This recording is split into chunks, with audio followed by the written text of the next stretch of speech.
Good morning, good afternoon, or good evening. I'm Dr. Franklin, and I want to talk to you today about ethnography. Many of you are asking, what is ethnography? Well, let me explain it in this presentation. Ethnography comes from a combination of the term ethno, which means folk, and graph, which means writing. To put it all together, you will be doing highly descriptive writing about particular groups of people. Let's define it a little bit further. Ethnography is a qualitative research design in which the researcher describes and interprets the shared and learned patterns of values, behaviors, beliefs, and language of a shared cultural group.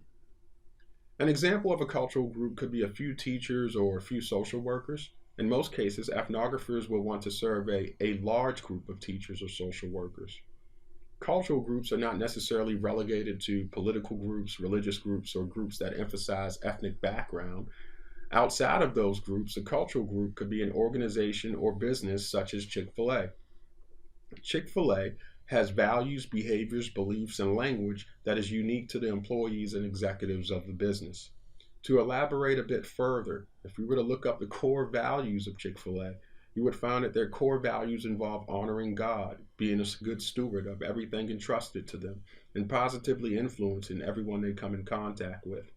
From their values, or what they consider important and excellent and worthy of respect, you'll find that their beliefs revolve around deity, stewardship, and positive influence. Their behavior is unique in that when you interact with workers at Chick-fil-A, they maintain open body postures and gestures, symbolizing openness and willingness to interact. And after you make your purchase, in terms of language, you hear that famous two-word sentence that they are known for: my pleasure.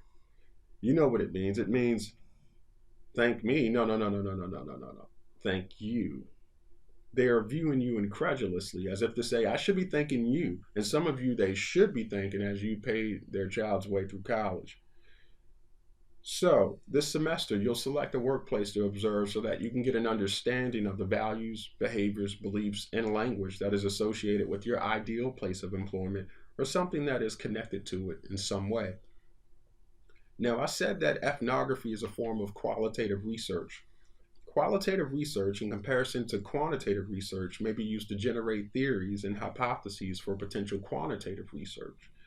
Qualitative research could be thought to be more exploratory in nature, whereas quantitative research may lean more toward drawing definitive conclusions or inferences about a phenomenon. Now, ethnography as a process involves the following. Make sure you listen up. Extended observations of a group, most often through participant observation, in which the researcher is immersed in the day-to-day lives of people and observes and sometimes interviews the groups of participants. Qualitative research is an approach that had its beginnings in comparative cultural anthropology in the early 20th century. Anthropology is the scientific study of human societies and, you guessed it, cultures and their development.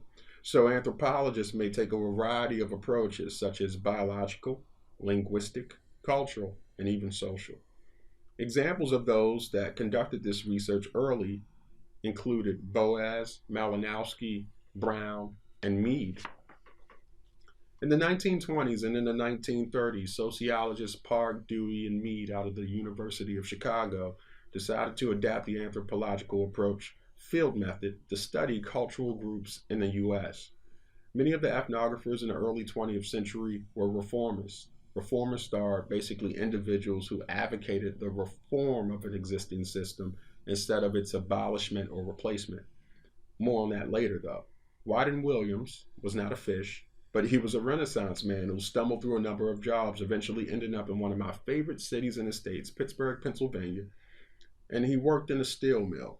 He realized that he could not effectively manage his employees unless he understood their daily concerns and issues. So, like Denzel Washington's son in the Black Klansman movie, he went incognito and spent months in a steel mill, learning about his employees. He eventually concluded that many of the causes of poor morale in the workplace were due to poor, harsh, and indifferent management. My main man, Flexorex, or Rexford Hersey, conducted some of the first research guides in the workplace focusing on emotional life. But ultimately, with all of that momentum. Unfortunately, ethnography as a research method began to decrease due to applied psychologists becoming interested in statistical analyses and professionals voicing concerns over methodological soundness of the technique and researchers' concerns about potential biases. Zickar and Carter, nevertheless, offer a number of recommendations to ensure that researchers connect with the spirit of ethnography, such as reading ethnography as a means of enriching quantitative studies, incorporating ethnographies into the classroom to help students with career choices, considering virtual ethnographies to cut down on the time demand. So if they're done virtually, discussion boards can be used, chat rooms can be used, and other virtual meeting software can be used like Skype and Zoom. Hopefully that would cut down on the time demand. Doing mixed method studies that involve quantitative and qualitative research, and talking with people, connecting with them in a face-to-face way instead of just handing them a survey and providing them with an incentive upon completion. Now, why are you being asked to do this? Good question. Well, let me tell you a little story. Once upon a time, Dr. Franklin was a post-pubescent teenager. I just made that word up. But anyway, I was in a church one day under the Blue Ridge Mountains in Lynchburg, Virginia. And while sitting in the pew, I looked to my left and I saw a baddie. I mean, she was stamped, she was certified, she was all that and a family-sized bag of potato chips. So I began to imagine right then and there what it would be like kissing the lips on her face. And I had determined that it would be glorious.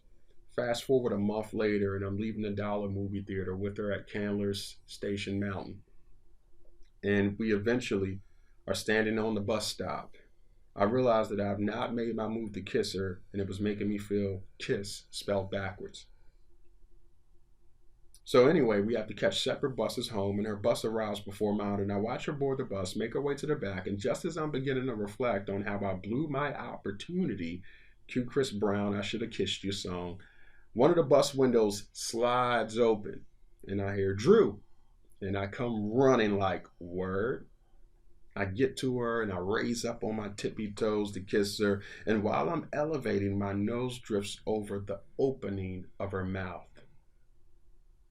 And it was bad, y'all. I mean, like trash, like debris. And I'm a nice guy, so I kissed her, but that kiss was nothing like I envisioned. Sometimes, guys, how we envision things is not how it actually turns out. So, with this ethnography assignment, this is your opportunity to survey a potential place of employment. Observe the culture and see if you can actually see yourself there. Some of you may be limited in terms of where you can observe because of confidentiality, because of HIPAA, amongst other things that could hinder you. But as a birdie that has flew the nest has said, one who has my first name and is much cooler. No matter where you go, you can make it meaningful by analyzing the site with your discipline in mind. So I'll end with this slide. This slide deals with student engagement.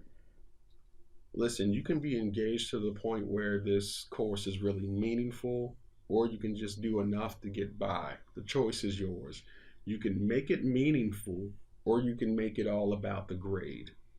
I'm hoping that you'll be at the top of this pyramid.